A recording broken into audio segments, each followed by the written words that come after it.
ಬೆನ್ನಲ್ಲೇ ಡಿಸಿಎಂ ದಂಗಲ್ ಶುರು. ಸಮುದಾಯಕ್ಕೆ ಒಂದರಂತೆ ಉಪಮುಖ್ಯಮಂತ್ರಿ ಸ್ಥಾನಕ್ಕೆ ಕಾಂಗ್ರೆಸ್ ನಾಯಕರ ಬೇಡಿಕೆ.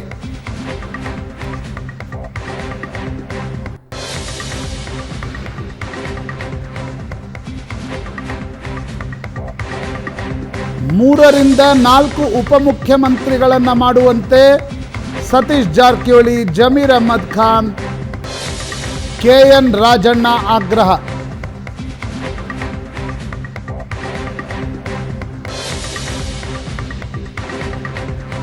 ಉಪಮುಖ್ಯಮಂತ್ರಿ ಸ್ಥಾನಕ್ಕೆ ಆಗ್ರಹಿಸಿ ದಿಲ್ಲಿಗೆ ಹೋಗಿ ಹೈಕಮಾಂಡ್ ಅನ್ನು ಭೇಟಿಯಾಗುತ್ತೇವೆ ಎಂದ ಕಾಂಗ್ರೆಸ್ ಸಚಿವರು.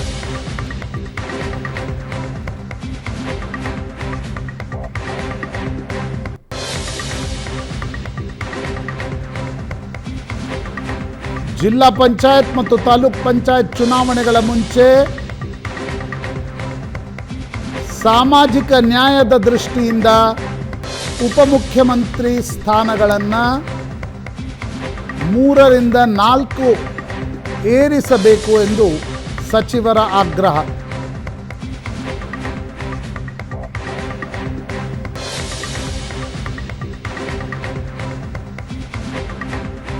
ಡಿಸಿಎಂ ಬಗ್ಗೆ ಹೈಕಮಾಂಡ್ ತೀರ್ಮಾನ ಮಾಡುತ್ತೆ ಎಂದ ಉಪಮುಖ್ಯಮಂತ್ರಿ DK ಶಿವಕುಮಾರ್.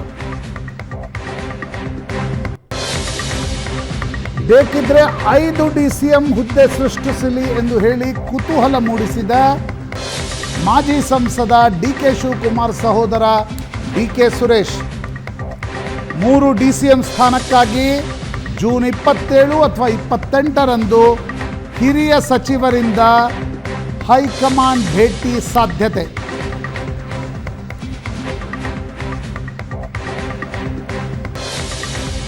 ಜೂನ್ 27 ಅಥವಾ 28ಕ್ಕೆ ಹೈಕಮಾಂಡ್ ಅನ್ನು ಭೇಟಿಯಾಗ್ತೀವಿ ಎಂದ ಅಹಿಂದ ಸಚಿವರು.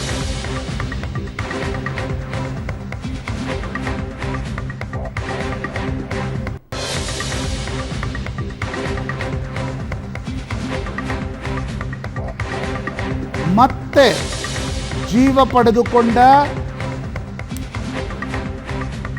ಉಪಮುಖ್ಯಮಂತ್ರಿ ಸ್ಥಾನಗಳನ್ನು ಏರಿಸುವ ಬೇಡಿಕೆ.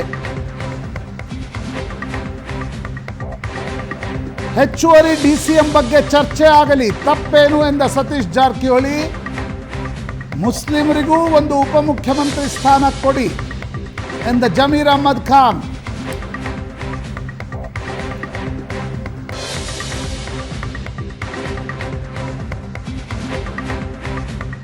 ನೋಡಿ, ಅದು ಸಾಮೂಹಿಕ ಕೂತು ಚರ್ಚೆ ಮಾಡಬೇಕು, ಎಲ್ಲರೂ ಕೂಡಿ ಕಲೆಕ್ಟಿವ್ ಡಿಸಿಷನ್ ಆಗಬೇಕು. ಅದು ಸೊ ಅದು ಆ ರೀತಿ ಆಗಬೇಕು ಅಷ್ಟೇ.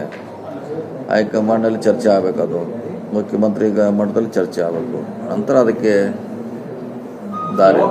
18 ಚರ್ಚೆ ನಡೀತಾ ಇದ್ದಾರೆ ಹೈಕಮಾಂಡ್ ಮಟ್ಟದಲ್ಲಿ, CM ಮಟ್ಟದಲ್ಲಿ ನಡೀತಾ ಇದ್ದಾರೆ. ಆಕಾಂಕ್ಷಿಗಳು ಭಾಳ ಇದ್ದಾರೆ. ಇಲ್ಲ, ಮುಂಚೆಯಿಂದ ಎಲ್ಲರಿಗೂ ಅದು ಕೇಳೋದ್ರಲ್ಲಿ ತಪ್ಪೇನಿದೆ? ಅದು ಕೇಳೋದು ತಪ್ಪೇನಿದೆ? ಎಲ್ಲರಿಗೂ ಒಂದು ಇದ್ದೇ ಇರ್ತದಲ್ಲ, ಅವ್ರ ಸಮಾಜದಲ್ಲಿ ಎಲ್ಲರಿಗೂ ಉಪಮುಖ್ಯಮಂತ್ರಿ ಕೊಡಬೇಕಂತ ಬೇಡಿಕೆ ಇದೆ. ಅದ್ರಲ್ಲಿ ಕೇಳೋದ್ರಲ್ಲಿ ತಪ್ಪೇನಿಲ್ಲ ಅಲ್ಲ. ಮುಸ್ಲಿಂ ಎಲ್ಲ ಸಮಾಜದ್ದು ಬೇಡಿಕೆ ಇದೆ. ಮುಸ್ಲಿಂ ಸಮಾಜದ್ದು ಇದೆ, ಲಿಂಗಾಯತ ಸಮಾಜಕ್ಕೂ ಇದೆ, ಒಕ್ಕಲಿಗರ ಸಮಾಜದಲ್ಲಿ ನಮ್ಮ DK ಶಿವಕುಮಾರ್ ಸಾಹೇಬರು ಆಗಿದ್ದಾರೆ, SC ಸಮಾಜಕ್ಕೂ ಇದೆ. ಎಲ್ಲ ಸಮಾಜ ಕೇಳ್ತಾವ್ರೆ, ಕೇಳೋದ್ರಲ್ಲಿ ತಪ್ಪೇನಿದೆ? ಅದು ಮುಂದೆ ನಮ್ಮ ಪಕ್ಷ ಏನು ಹೈಕಮಾಂಡ್ ಪಕ್ಷ. ನಾವು ಬೇಡಿಕೆ ಕೇಳೋದ್ರಲ್ಲಿ ತಪ್ಪೇನಿಲ್ಲ. ಕೊಡೋರು ಯಾರು? ಹೈಕಮಾಂಡ್. ಈಗ ತೀರ್ಮಾನ ಮಾಡೋದು ಹೈಕಮಾಂಡ್. ತೀರ್ಮಾನಗಳು ಬೇಗ ಬೇಗ ಆಗದೆ ಹೋದರೆ ಸಮುದಾಯಗಳಲ್ಲಿ ಅಸಮಾಧಾನ ಶುರುವಾಗುತ್ತೆ. ಯಾವುದು ಆಂತರಿಕ ಇದನ್ನು ಶುರುವಾಗುತ್ತೆ. ಯಾವುದಕ್ಕೆ? ಇಲ್ಲ, ಆ ಥರ ಇಲ್ಲ, ಬೇಡಿಕೆ ಇಟ್ಟಿದ್ದೀವಿ. ಕೂಗು ಮಾಡೋದ್ರಿಂದ ತೊಂದರೆ ಏನು? ವೆರಿ ಬಿಗಿನಿಂಗ್ನಿಂದನೂ ಕೂಡ ನಾನು ಹೇಳ್ತಾ ಇದ್ದೆ, ಮಧ್ಯೆ ಚುನಾವಣೆ ಇದ್ದರಿಂದ ನಮ್ಮ ACC ಅಧ್ಯಕ್ಷರು ಇದ್ರ ಬಗ್ಗೆ ಯಾರೋ ಪ್ರಸ್ತಾಪ ಮಾಡಬೇಡಿ ಸಾರ್ವಜನಿಕವಾಗಿ ಅಂತ ಹೇಳಿದರು. ಅದರಿಂದ ನಾವು ಸುಮ್ಮನೆ ಇದ್ದೋ. ಸತೀಶ್ ಜಾರಕಿಹೊಳಿ ಅವರು ಹೇಳಿದ್ದಾರೆ, ಅವ್ರು ಹೇಳಿರ್ತಕ್ಕಂಥದ್ದು ಸರಿ ಇದೆ, ತಪ್ಪೇನಿದೆ? ಅವ್ರು ಹೇಳಿರ್ತಕ್ಕಂಥದ್ದಕ್ಕೆ ನಮ್ಮದು ಸಹಮತ ಇದೆ. ಅವ್ರು ಹೇಳಿರೋದಕ್ಕೆ ನಮ್ಮ ಸಹಮತ ಇದೆ ಅಂದರೆ ಎಲ್ಲನೂ ಸೇರುತ್ತಲ್ಲಪ್ಪ. ನನಗೆ ಅದ್ರ ಬಗ್ಗೆ ಮಾಹಿತಿ ಇಲ್ಲ. ಪಕ್ಷ ತೀರ್ಮಾನ ಮಾಡಿ ಇನ್ನೂ 5 ಜನ ಮಾಡಿದ್ರೆ ಒಳ್ಳೇದು. 8 ಬಾರಿ ಗೆದ್ದಂತ ರಾಮಲಿಂಗ ರೆಡ್ಡಿ ಅವರಿದ್ದಾರೆ, 8 ವರ್ಷಗಳ ಸುದೀರ್ಘ ಪಕ್ಷಾಧ್ಯಕ್ಷರಾದಂತಹ ಪರಮೇಶ್ವರ್ ಅವರಿದ್ದಾರೆ, ಕಾರ್ಯಾಧ್ಯಕ್ಷರಾದಂಥ ಸತೀಶ್ ಜಾರಕಿಹೊಳಿ ಇದ್ದಾರೆ, ಮತ್ತೊಬ್ಬ ಕಾರ್ಯಾಧ್ಯಕ್ಷರಾಗಿ ಕೆಲಸ ಮಾಡಿದಂತ ಈಶ್ವರ್ ಖಂಡ್ರೆ ಅವರಿದ್ದಾರೆ, ಪ್ರಚಾರ ಸಮಿತಿ ಆಗಿದ್ದಂತ ಎಂ ಬಿ ಪಾಟೀಲ್ ಅವರಿದ್ದಾರೆ, ಮೈನಾರಿಟಿನಲ್ಲಿ ಪ್ರಬಲ ನಾಯಕರಾದಂತ ಜಮೀರ್ ಅಹಮದ್ ಸಾಹೇಬ್ ಇದ್ದಾರೆ, ಒಕ್ಕಲಿಗ ಸಮುದಾಯದಲ್ಲಿ ಹಿರಿಯ ನಾಯಕರಾಗಿ ಕೃಷ್ಣ ಬೈರೇಗೌಡರಿದ್ದಾರೆ. ಸೊ ಎಲ್ರಿಗೂ ಮಾಡಬಹುದು, ಏನ್ ತೊಂದರೆ ಇಲ್ಲ. ಎಲ್ಲಾ ಸಮುದಾಯಕ್ಕೂ ಕೊಡಬೇಕಲ್ಲ, ನ್ಯಾಯ, ಸಾಮಾಜಿಕ ನ್ಯಾಯ ಮತ್ತು ಪಕ್ಷ ಬಲವರ್ಧನೆ. ಇವಾಗ ಪ್ರಮುಖವಾಗಿ 3 ಜನ DCMಗಳನ್ನ ಮಾಡಬೇಕನ್ನುವ ನಿಟ್ಟಿನಲ್ಲಿ ಕೇಂದ್ರ ಚರ್ಚೆ ನಡೀತಾ ಇದೆ. ಪಾರ್ಟಿ ತೀರ್ಮಾನ ಮಾಡ್ತೀವಿ. ಅಧ್ಯಕ್ಷರು ಕೂಡ ಚೇಂಜ್ ಮಾಡಬೇಕನ್ನುವ ನಿಟ್ಟಿನಲ್ಲಿ ಒಳಗೆ ಬಹಳಷ್ಟು ಜನ ಚರ್ಚೆ ಮಾಡ್ತಾ ಇರುವಂತದ್ದು ಪಕ್ಷದಲ್ಲಿ. ನನಗೆ ಅವೆಲ್ಲ ಗೊತ್ತಿಲ್ಲ.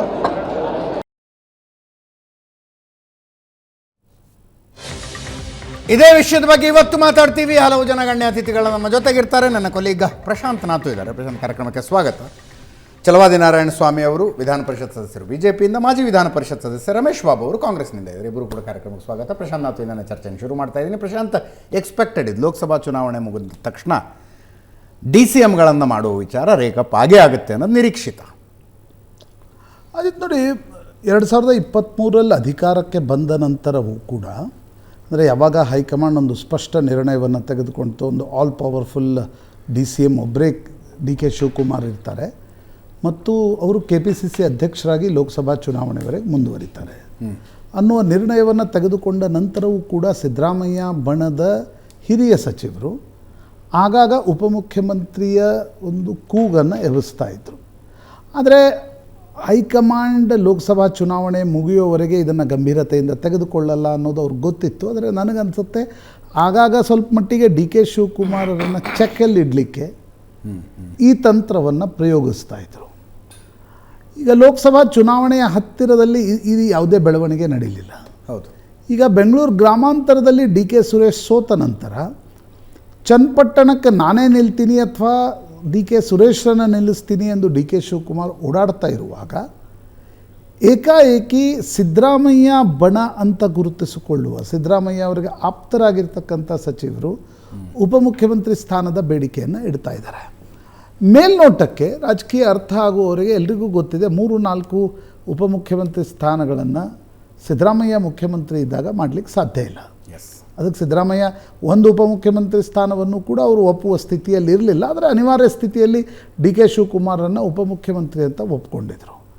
ಹಾಗಿರುವಾಗ ಪದೇ ಪದೇ ಈ ವಿಷಯವನ್ನು ಯಾಕೆ ಕೆದಕಲಾಗ್ತಾ ಇದೆ ಅಂತಂದರೆ, ನನಗನ್ಸೋದು ಸ್ವಲ್ಪ ಮಟ್ಟಿಗೆ ಭವಿಷ್ಯದ ರಾಜಕಾರಣವನ್ನು ಗಮನದಲ್ಲಿಟ್ಕೊಂಡು ಮತ್ತು ವರ್ತಮಾನದಲ್ಲಿ DK ಶಿವಕುಮಾರರನ್ನು ಸ್ವಲ್ಪ ಅಪ್ಸೆಟ್ ಮಾಡ್ತಕ್ಕಂಥದ್ದು, ಪೊಲಿಟಿಕ್ಸ್ನಲ್ಲಿ ಇರಿಟೇಟ್ ಮಾಡ್ತಕ್ಕಂಥದ್ದು ಕೂಡ ಒಂದು ರಣತಂತ್ರದ ಭಾಗ.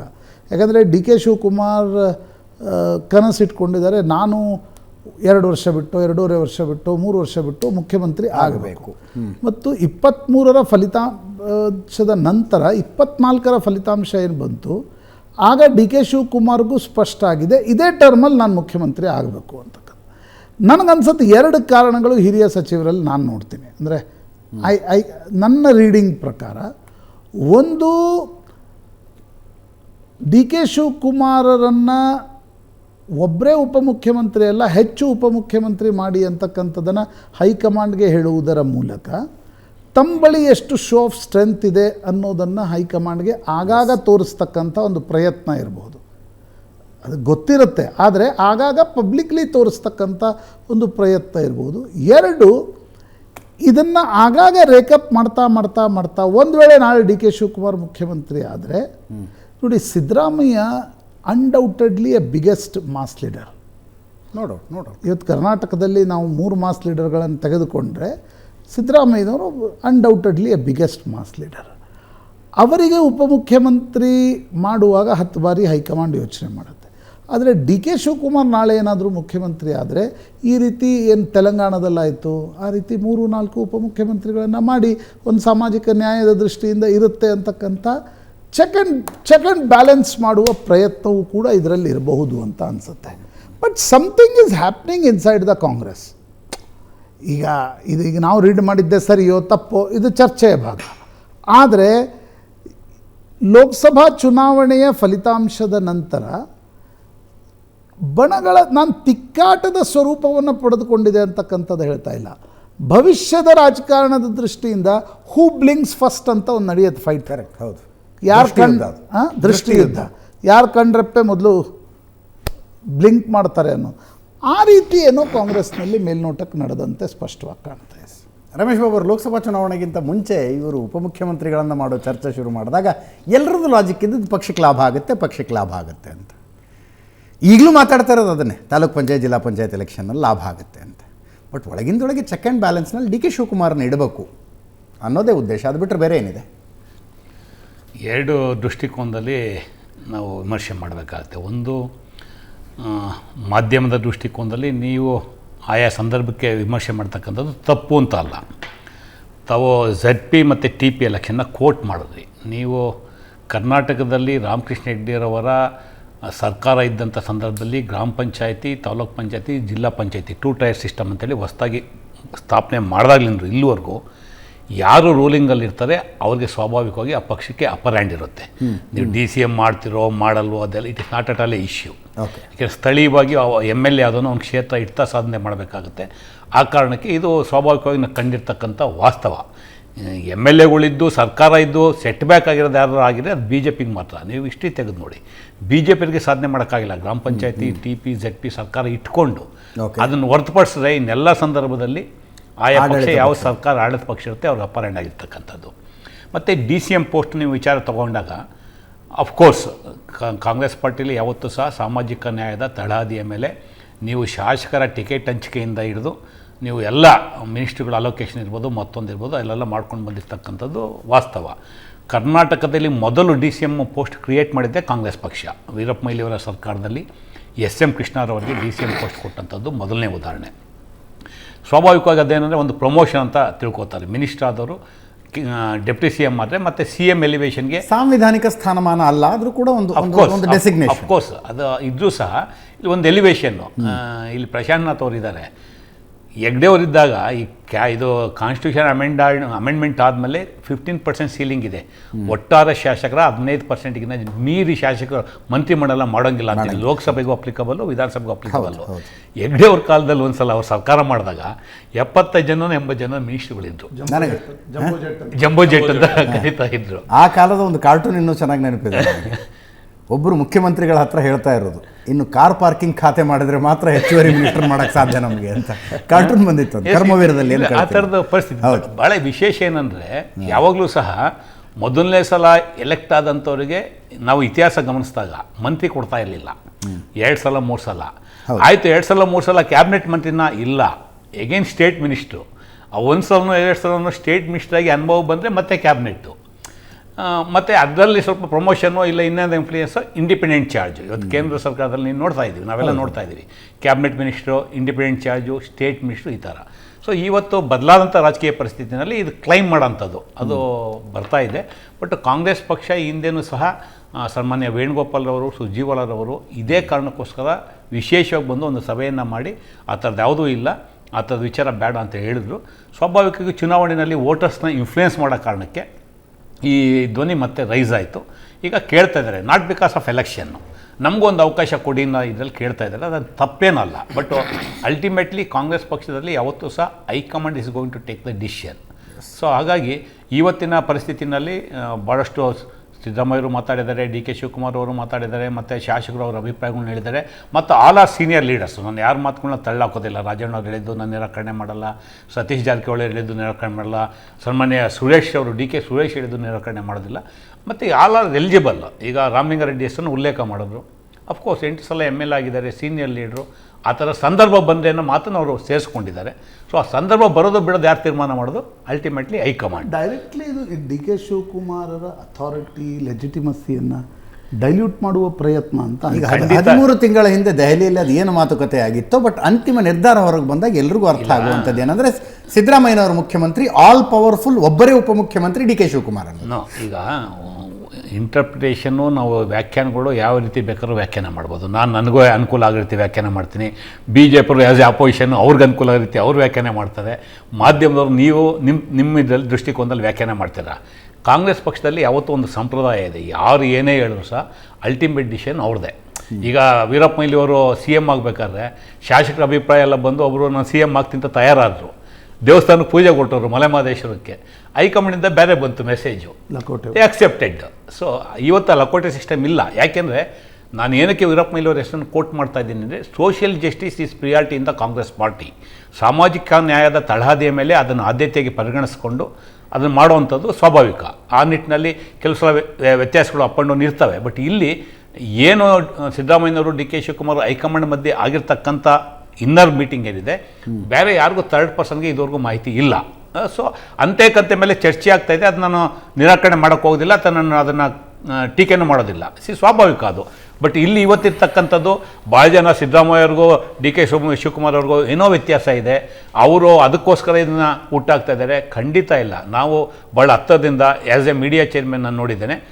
ಪಾರ್ಲಿಮೆಂಟ್ ಚುನಾವಣೆನಲ್ಲೂ ಅವರಿಬ್ಬರು ಕೋಆರ್ಡಿನೇಷನ್ ಮೇಲೆ ಚುನಾವಣೆ ಮಾಡಿದ್ದು. ಯಾರು ಟಿಕೆಟ್ ಕೊಡೋದ್ರಿಂದ ಹಿಡಿದು ಚುನಾವಣೆ ಮಾಡೋರು, ಇನ್ಕ್ಲೂಡಿಂಗ್ ಟೂರ್ ಪ್ರೋಗ್ರಾಮು, ಎಲ್ಲಿ ಚುನಾವಣಾ ಪ್ರಚಾರಕ್ಕೆ ಹೋಗಬೇಕು, ಹೆಂಗೆ ಮಾಡಬೇಕು, ಈ ಸ್ಟ್ರಾಟಜಿ ಎಲ್ಲ ಇತ್ತಲ್ಲ, it was the good coordination. ಹಾಗಾಗಿ ಆ ಥರ ವ್ಯತ್ಯಾಸ. ಸಿದ್ದರಾಮಯ್ಯನವರು ಮೊದಲನೇ ಟರ್ಮ್ನಲ್ಲಿ ಉಪಮುಖ್ಯಮಂತ್ರಿಗಳು ಯಾರೂ ಆಗಲಿಲ್ಲ. DK ಶಿವಕುಮಾರ್ ಕ್ಯಾಬಿನೆಟ್ ಬರೋದಕ್ಕೆ 7-11 ಆಯಿತು.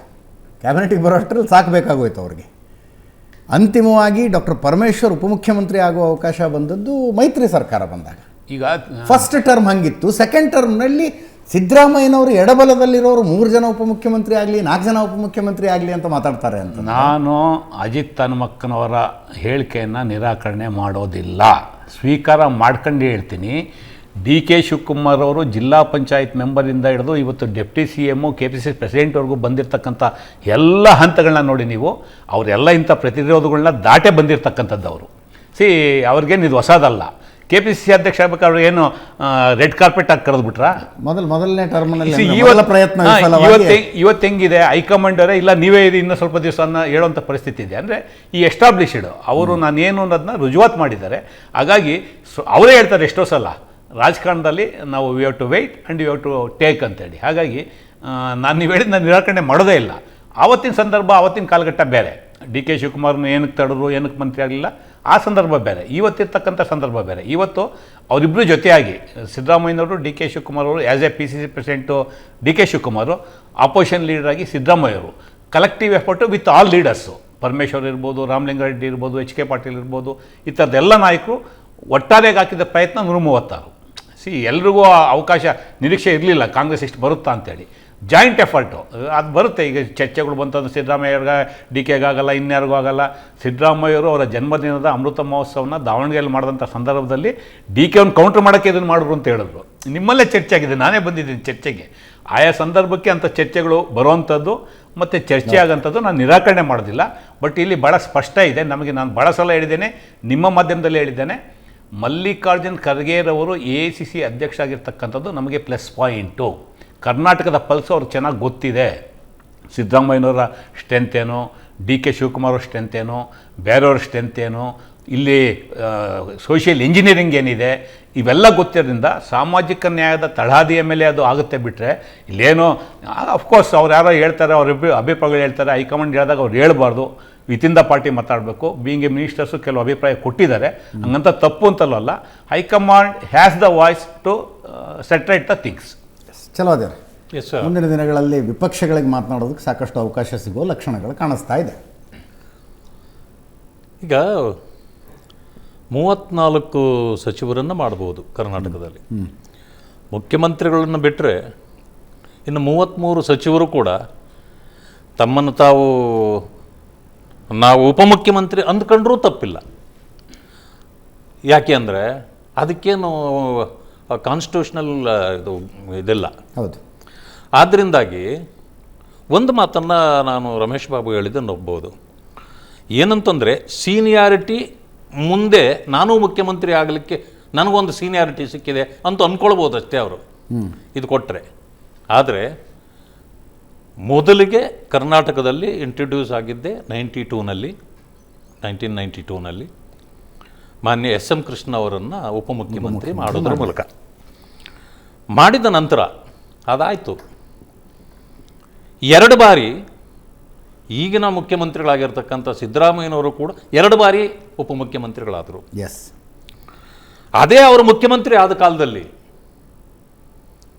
ಕಣ್ಣೀರು ಹಾಕ್ಕೊಂಡು ಕೇಳ್ಕೊಂಡ್ರು ಯಾರಿಗೂ ಕೊಡಲಿಲ್ಲ ಅವರು. ಪರಮೇಶ್ವರ್ ಅವರು ಮುಖ್ಯಮಂತ್ರಿ ಆಗಬೇಕಾಗಿತ್ತು, ನಾನು ಕೊನೆ ಪಕ್ಷ ನನಗೆ ಉಪಮುಖ್ಯಮಂತ್ರಿ ಕೊಡ್ರಿಯಪ್ಪ ಅಂತ ಕೇಳಿದ್ರು ಕೂಡ ಕೊಡಲಿಲ್ಲ. ಈ ಮಾತನ್ನು ಯಾಕೆ ಹೇಳ್ತೀನಿ ಅಂದರೆ, ಸೋತಿದ್ರು ಆಮೇಲೆ MLC ಮಾಡಿದ್ರು ಅವ್ರನ್ನ, ಇರಲಿ ಅದೇನೇ ಇರಲಿ. ಆದರೆ ಈ ಮಾತನ್ನು ನಾನು ಯಾಕೆ ಹೇಳಿದೆ ಅಂದರೆ, ಸಾಮಾಜಿಕ ನ್ಯಾಯ ಕೊಡ್ತಕ್ಕಂಥ ಪಾರ್ಟಿ ಅಲ್ವಾ ಕಾಂಗ್ರೆಸ್. ಸಾಮಾಜಿಕ ನ್ಯಾಯ ನಿಜವಾಗ್ಲೂ ಕೊಡೋದೇ ಆಗಿದ್ದಿದ್ರೆ ದಲಿತರು ಮುಖ್ಯಮಂತ್ರಿ ಆಗಬೇಕಾಗಿತ್ತು, ಇಷ್ಟೊತ್ತಿಗೆ ಯಾವತ್ತೂ ಆಗಬೇಕಾಗಿತ್ತು. ರಂಗನಾಥ್ ಅವರು, TN ನರಸಿಂಹಮೂರ್ತಿ ಅವರು, ಬಸವಲಿಂಗಪ್ಪನವರು ಆಗೇ ಹೋದ್ರು ಅಂದ್ಕೊಂಡಿತ್ತು. ವಿಷಯ ಎಲ್ಲಿಂದ ಎಲ್ಲಿಗೂ ಹೋಗೋದು ಬೇಡ್ರಿ. ನಿಮ್ಮಲ್ಲಿ ನೀವು ದಲಿತರ ಮುಖ್ಯಮಂತ್ರಿ ನೀವು ಮಾಡಿಲ್ಲ ಅಂದ್ರೆ ಅದರ ಅರ್ಥ ನಿಮ್ಮ ಸಾಮಾಜಿಕ ನ್ಯಾಯದ ವ್ಯವಸ್ಥೆನೇ ಇಲ್ಲ ಅಂತ. ಸಾಮಾಜಿಕ ನ್ಯಾಯದ ತಳಹದಿಯ ಮೇಲೆ ನಿಂತಿದ್ರೆ ಕಾಂಗ್ರೆಸ್ಸು, ಮುಸಲ್ಮಾನರು ಹಾಕಿದವರೆಗೂ ಏನಾಗಲಿಲ್ಲ. 100% ವೋಟರ್ಸ್ ನಿಮಗೆ ಕಾಂಗ್ರೆಸ್ಗೆ. ಈಗ ಅದು ಬೇರೆ ವಿಷಯ. ಬಸವಲಿಂಗಪ್ಪನವ್ರಿಗೆ ಮುಖ್ಯಮಂತ್ರಿ ಇರಲಿ, ವೀರಪ್ಪ ಮೊಯ್ಲಿ ಕಾಲದಲ್ಲಿ ಅವ್ರು ಮುಖ್ಯಮಂತ್ರಿ ಆಗಿಬಿಡ್ತಾರೆ ಅಂತಿದ್ರು, ಅವ್ರಿಗೆ ಮಂತ್ರಿಗಿರಿನೇ ಕೊಡಲಿಲ್ಲ. ಇವು ಒಂದು ಕಡೆ. ಇಲ್ಲಿ ಈಗ 4 ಅಲ್ಲ 5 ಅಲ್ಲ 5 ಇನ್ನೂ ಹೆಚ್ಚು ಕೊಡಲಿ, ನಮಗೇನು ಚಿಂತೆ ಇಲ್ಲ, ನಾವು ಕೂಡ 3 ಮಾಡಿದ್ದೇವಲ್ಲ. ಅದರಿಂದ ಯಾಕೆ ಮಾಡ್ತೀರಿ ಪ್ರಶ್ನೆ ನಮ್ಮದಿಲ್ಲ. ಬಟ್ ಮಾಡಿರಿ, ಮುಸಲ್ಮಾನರಿಗೂ ಕೊಡ್ರಿ, ದಲಿತರಿಗೂ ಕೊಡ್ರಿ, ಮುಖ್ಯಮಂತ್ರಿನೇ ಕೊಡ್ರಿ. ಇನ್ನೂ ಪೆಂಡಿಂಗೇ ಇದೆಯಲ್ಲ, ಮತ್ತು ಯಾವಾಗ ಕೊಡ್ತೀರಿ? ಪೈಪೋಟಿ ಈಗ ಕಳೆದ ಇದರಲ್ಲಿ ಮಾನ್ಯ ಮುಖ್ಯಮಂತ್ರಿಗಳಾಗಿ ಸಿದ್ದರಾಮಯ್ಯನವರಿದ್ದಾಗ ದಲಿತರು ಮುಖ್ಯಮಂತ್ರಿ 2ನೇ ಅವಧಿಗೆ ಅಂದರೆ 2.5 ವರ್ಷ ಆದಮೇಲೆ ಆಗಲೇಬೇಕು ಅಂತಿತ್ತು. ಎಲ್ಲಿ ಮಾಡಲೇ ಇಲ್ಲ. ಖರ್ಗೆ ಅವರನ್ನು ಮೆತ್ತಗೆ ಡೆಲ್ಲಿ ಕಡೆ ಕಳಿಸಲಾಯಿತು. ಮಾನ್ಯ ಡಾಕ್ಟರ್ ಪರಮೇಶ್ವರರನ್ನು ಇಲ್ಲೇ ಸೋಲಿಸಿಬಿಟ್ರು ಅಂತ ಒಂದು ವದಂತಿ ಇದೆ. ಸೊ ಇಂಥವೇ ಇರುವಾಗ ಈಗ ನೀವು ಇದನ್ನು ಬಣಬಡದಾಟ ಅಂತಿರೋ, ಸಾಮಾಜಿಕ ನ್ಯಾಯ ಅಂತಿರೋ, ಅಲ್ಲ ಅದು ಏನೇ ಆದರೂ ನಿಮಗೆ ಮಾತಾಡೋದಕ್ಕೆ ತುಂಬ ಅವಕಾಶಗಳನ್ನು ಕೊಡುತ್ತೆ ಇನ್ನು ಮುಂದೆ ಕಾಂಗ್ರೆಸ್ ಅಂತ ಹೇಳ್ತಾ ಇದ್ದೀನಿ ನಾನು. ಅಲ್ಲ ಅದು ಬೇರೆ ವಿಷಯ, ಮಾತಾಡ್ತಾನೆ ಇರೋಣ. ಪದೇ ನಾವು ಇದನ್ನು ಮಾತಾಡ್ತಾನೆ ಇದ್ದೀವಿ, ಹಿಂದೇನೂ ಮಾತಾಡಿದ್ದೀವಿ, ಇನ್ನು ಮುಂದೇನೂ ಮಾತಾಡ್ತಿದ್ದೀವಿ, ಈಗಲೂ ಅದನ್ನೇ ಮಾತಾಡ್ತಿದ್ದೀವಿ. ಪ್ರಶ್ನೆ ಅದಲ್ಲ. ಆದರೆ ಸಂದರ್ಭ, ಈಗ ಮುಖ್ಯಮಂತ್ರಿ ಆಗಬೇಕು ಅಂತ ಸಿದ್ದರಾಮಯ್ಯನವ್ರದ್ದು ಪ್ರಾರಂಭ ಆಯಿತು. 2ನೇ ಅವಧಿಗೆ ನಾನು ನಿಲ್ಲೋದೇ ಇಲ್ಲ ಅಂತ ಚುನಾವಣೆಗೆ ಅಂತಿದ್ರು. ಆದರೂ ನಿಂತರು. ಬಿಡಿ, ಅದು ಎಲ್ಲ ರಾಜಕಾರಣಿಗಳಿಗೂ ಇರ್ತದೆ, ಯಾಕೆ ಇಷ್ಟು ಬೇಗ ನಾನು ಬಿಟ್ಟು ಹೋಗಬೇಕು ಅಂತ, ಅದು ಬೇರೆ ವಿಷಯ. 2ನೇ ಅವಧಿಗೂ ಆದರು. ಆದರೆ ಈ ಸಾರಿ ಆಗುವಾಗ ಇವರಿಬ್ಬರಲ್ಲಿ ಪೈಪೋಟಿ ಇತ್ತಲ್ಲ, ಒಂದು ಸಮಯ ಅವರಿಗೆ ಅಷ್ಟೊಂದು ಪೈಪೋಟಿ ಅವರು ಕೊಡಲಿಲ್ಲ ಅಂತಂದಿದ್ರೆ DK ಶಿವಕುಮಾರು ಉಪಮುಖ್ಯಮಂತ್ರಿ ಆಗೋ ಪ್ರಶ್ನೆನೇ ಬರ್ತಿರಲಿಲ್ಲ. ಹಂಗಾಗಿ ಅದಾಗೋಯ್ತು. ಇಲ್ಲ ಅಂತಂದರೆ ಇದನ್ನೇ ಕಳೆದ ಅವಧಿಯಲ್ಲೂ ಕೂಡ ಉಪಮುಖ್ಯಮಂತ್ರಿಗಳು ಮಾಡ್ಬೋದಾಗಿತ್ತು, ಮಾಡಲಿಲ್ಲ. ಹಾಗೆ ಇವತ್ತೊಂದು ದಿವಸ ಈಗ ಇದು ಒಂದು ರೀತಿಯಲ್ಲಿ ನಾನು ಇದನ್ನು ಕೇಳಿದಲ್ಲ, ಸುರೇಶ್ ಅವ್ರದ್ದು ಒಂದು ರೀತಿಯ ಅವ್ರದ್ದು ಮಾತುಗಳು ಸ್ವಲ್ಪ ವ್ಯಂಗ್ಯವಾಗಿತ್ತದು. ಕೊಡಬೇಕು, ಯಾರು ಕೃಷ್ಣ ಬೈರೇಗೌಡರಿಗೂ ಕೊಡಬೇಕು, ರಾಮಲಿಂಗಾರೆಡ್ಡಿಗೂ ಕೊಡಬೇಕು. ಅಂದರೆ ಅವೇನು ಪ್ರಚಲಿತ ಹೆಸರುಗಳು ಇರಲಿಲ್ಲ. ಆದರೂ ಇವರು ಅದನ್ನೆಲ್ಲ ಮಾತಾಡಿದ್ದು ನೋಡಿದರೆ ಒಂದು ರೀತಿ ಇದರಲ್ಲಿ ವ್ಯಂಗ್ಯ ಇತ್ತು ಅಂತ ನನಗೆ ಅನಿಸ್ತಿರ್ತಕ್ಕಂಥದ್ದು. ಮುಸಲ್ಮಾನರು ಸಹಜವಾಗಿ ಕೇಳ್ತಾರೆ, ಜಮೀರ್ ಅಹಮದ್ ಅವರು. ದಲಿತರಲ್ಲಿ ಈಗ ಮುಖ್ಯಮಂತ್ರಿನೇ DK ಸುರೇಶ್ ಅವರ ಉದ್ದೇಶ ಏನು? ಆಗದಿದ್ರೆ ನಮ್ಮ ಅಣ್ಣ ಒಬ್ಬರೇ ಉಪಮುಖ್ಯಮಂತ್ರಿ ಆಗಿರಲಿ, ಇಲ್ಲದೇ ಇದ್ರೆ ಮಿಸಲ್ ಬಾಜಿ ಅದೇನಾಗುತ್ತೋ ಆಗಲಿ ಅನ್ನೋ ಥರದ ಉದ್ದೇಶ. ಮೋಸ್ಟ್ಲಿ ಅದೇ ಇರಬೇಕು. ಆಗೋದಿದ್ರೆ ಅದೊಂದೇ ಇರಬೇಕು ಅನ್ನೋದು ಅವ್ರ ಉದ್ದೇಶ ಇರಬೇಕು. ಇಲ್ಲ ಅಂತಂದರೆ ನೀವು 5-6 ಹೆಸರುಗಳನ್ನ ಯಾಕೆ ಹೇಳ್ತೀರಿ? ಅವ್ರು ಕೇಳಿದ್ದು 3 ಕೋಟಿ ಅಂತ ಪಾಪ ಅವ್ರು ಕೇಳ್ತಾ ಇದ್ದಾರೆ, ಜಾರಕಿಹೊಳಿ ಅವರು. ಇಲ್ಲ, 3 ಕೋಟಿ ಅಂತ ಹೇಳಿದ್ದು ಪಕ್ಷಕ್ಕೆ ಲಾಭ ಆಗುತ್ತೆ, ಇನ್ನೂ ಜಾಸ್ತಿ ಲಾಭ ಆಗಲಿ 5 ಮಾಡಿ ಅಂತಾರೆ. 34 ಜನರು ಹಂಗೆ ಅಂದ್ಕೊಂಡ್ರೆ ಪೂರ್ತಿ ಪಕ್ಷಕ್ಕೆ ಲಾಭ ಆಗಲ್ವೇ? ಎಸ್, ಬಂದೆ. ನನಗೊಂದು ಸಣ್ಣ ಬ್ರೇಕ್ನ ಸಮಯ ಆಗಿದೆ, ಬ್ರೇಕ್ ಮುಗಿಸ್ಕೊಂಡು ವಾಪಸ್ ಬರ್ತೀನಿ.